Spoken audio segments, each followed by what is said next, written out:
So if you're a beginner or aspiring home bartender, like how I was 6 years ago, then you've probably seen all these different videos on YouTube talking about the 10, 15, or even 20 different tools you need to get started with home bartending. But in my opinion, that's complete BS. That's completely overwhelming. And I think that you don't even need 5 tools to get started with home bartending. I think that you really need just 4 tools to become an excellent home bartender. And in this video, I'm going to be going over those exact 4 tools. For those of you that don't know, my name is Ron Virpin. I'm a full-time medical doctor. I've been home bartending for over 5 years now. During that time, I've learned how to make over 100 different cocktails and thrown over 50 cocktail parties. And I teach other busy professionals how to make cocktails at home. And in my opinion, there's really only 4 tools that you need to get started with home bartending and to become an excellent home bartender. And those 4 tools are the jigger, the cocktail shaker, the stirring spoon, and the ice cube tray. Links to all of these tools will be in the description below so that you can go ahead and make those purchases yourself.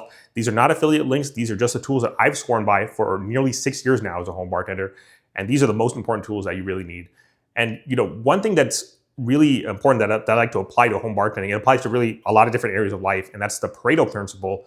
Pareto was an Italian that lived in the 1800s and early 1900s. And he had basically deduced that in Italy, 80% of the land at that time was owned by just 20% of the population. So the Pareto principle is also known as the 80-20 rule. It's basically like 80% of the consequences come from 20% of the causes. And in a lot of cases, sometimes it's even more exaggerated like that. I think with bar tools, it's honestly like that. I think this is really like a 95-5 rule. 5% of the possible tools that you could really buy get you 95% of the results as a home bartender. And as a home bartender, even in my first year, I owned more than this amount of tools. But I would honestly say that if you're looking to get into home bartending, or maybe you've made your first few cocktails and you want to invest in some high quality tools, I think these 4 will serve you a long way. And one of the reasons I can honestly say that this is true is because not only do I make cocktails in my own apartment, I also, bring my tools with me when I travel. I go to other people's houses. A lot of people will ask me to make cocktails for them, even in other cities, and definitely within my own city. Other friends of mine will have parties and they'll ask me to make cocktails at those parties. And I can't possibly bring my entire setup that I have here in my own apartment. So these are really the only 4 tools that I bring. And sometimes I don't even bring the ice tray because a lot of times they have their own ice. They get ice from the grocery store, or their fridge will make ice or something like that, or they have their own ice cube trays. So really a lot of times I just bring the other 3 tools, which, like I said before, are going to be the jigger, the cocktail shaker, the stirring spoon, and then finally the last one, which is optional. This is really like the 4th one, but this is going to be the ice cube tray. So these tools in this order, this is actually the order of importance. So I would say the jigger is going to be the most important, then the cocktail shaker, then the stirring spoon, and then finally the ice cube tray will be number 4. So let's go into these a little bit more into detail. So why these are so important. A jigger is essential for measuring ingredients. And bartending, unlike, I would say bartending is more like baking and less like cooking. Cooking is more of an art, but bartending and baking are going to be sciences. They're very important. It's very important in both of these fields to be precise, to have accurate measurements, to be pouring the same amount of lime juice or gin or, Angostura, using the same amount of Angostura bitters, or pouring the same amount of heavy cream or, simple syrup, whatever different ingredient you're going to be using. It's very important to be precise and accurate. You want your measurements to be as close to the recipe measurements as possible, and you want to be pouring the same amount each time. You want your cocktails to be consistent, and one way to do that is to make sure that you're measuring your ingredients so that every single time you make a daiquiri, you're going to be using that same amount of simple syrup. You're going to be using that same amount of lime juice. You're going to be using that same amount of rum in each of these cocktails, so that when you make a cocktail today, 5 weeks from now, 10 months from now, 3 years from now, all those cocktails should taste about the same because you're going to be using the exact same measurements with your ingredients. So that's why cocktail shaker is that's why cocktail jigger is so important. And there's different ways to do a jigger. There's different types of jiggers out there. This one from Barfly is honestly the best one. This is the one that I've used for 5+ years. I used it when I first started. I'm still using it to this day. The reason it's so effective is because with just one jigger, you can measure 1/2 ounce, 3/4 ounce, 1 ounce, 1.5 ounces, 2 ounces, 2.5 ounces, and then also on the other side, this is 3/8 of an ounce. And this will cover, this is also like another version of the Pareto principle, more exaggerated. This one jigger covers somewhere between 95 and 99% of all different ingredient pours out there. The only one that I found that I've had trouble with is 1/4 ounce. But you can honestly, because this has 1/2 ounce, you can just eyeball and say half of 1/2 ounce, that's going to be 1/4 ounce.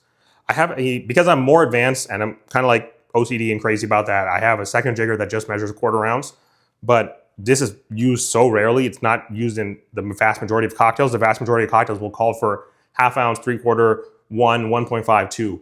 The vast majority of cocktails will call for just those different types of pours, and this jigger gets the job done with all those. So that's why, the jigger is the most important tool, and if you can only buy one jigger, go ahead and use something like this one because it just covers so many. This is really like having 3 or 4 jiggers in one. It just covers so many different types of pours.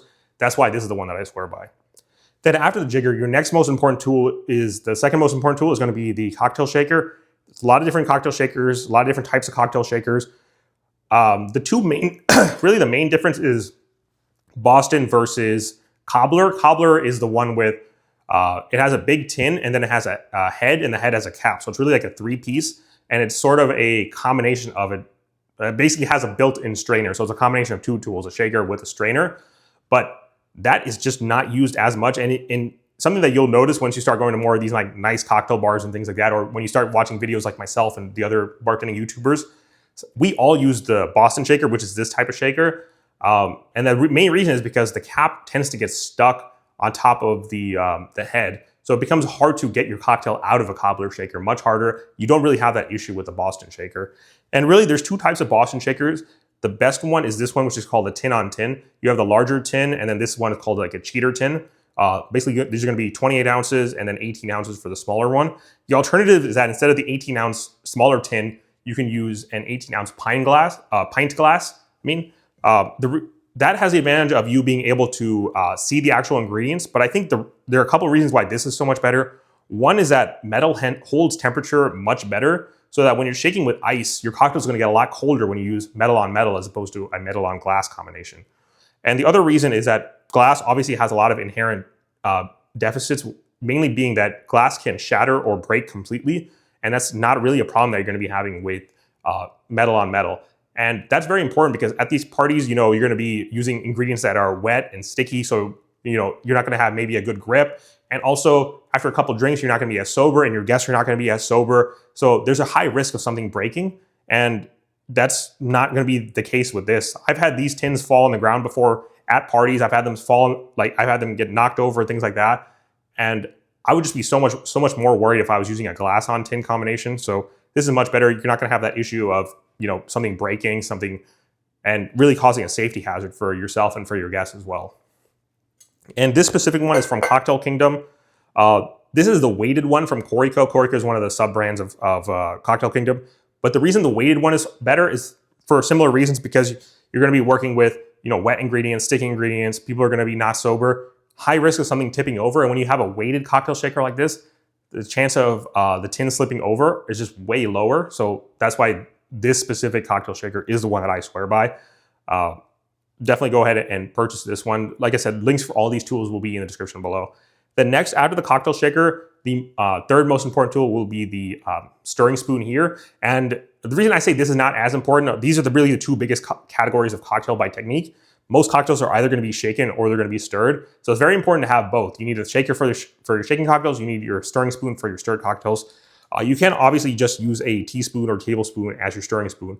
But this one is so much better because it's just longer. This is the 12-inch one. So, because it's so much longer, you have more leverage when you're actually going to be stirring your cocktails, as opposed to using, a short, stubby tablespoon or teaspoon. You're not going to be having as much leverage. And, there are ones that are even like 20 inches, 24 inches, something like that. But this one really finds that sweet spot where it's still very comfortable to work with without being too unwieldy, too bulky, or anything like that.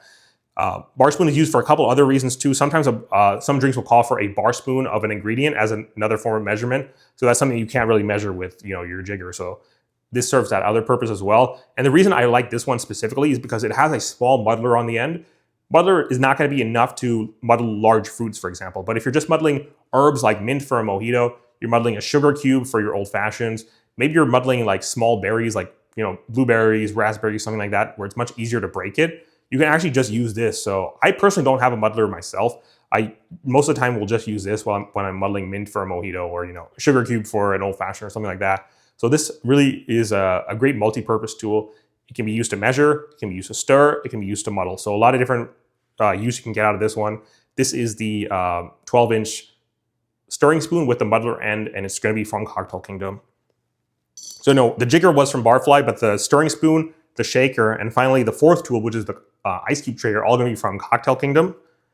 And Cocktail Kingdom has a number of ice cube trays. I actually have two of their other ice cube trays. I have the larger 2-inch cubes, and I have the Collins spears. So basically that's going to be a large cube and then a large rectangular prism. This is going to be the smaller cubes. This is the 1-inch ice cubes. So you can go ahead and look for that in the description below. These I find to just be the most practical because these are very versatile when you're making stirred drinks or you're making shaken drinks, and they're also used in both highball glasses, low ball glasses, solo cups, whatever type of glassware you're going to be using and whatever type of technique you're going to be using.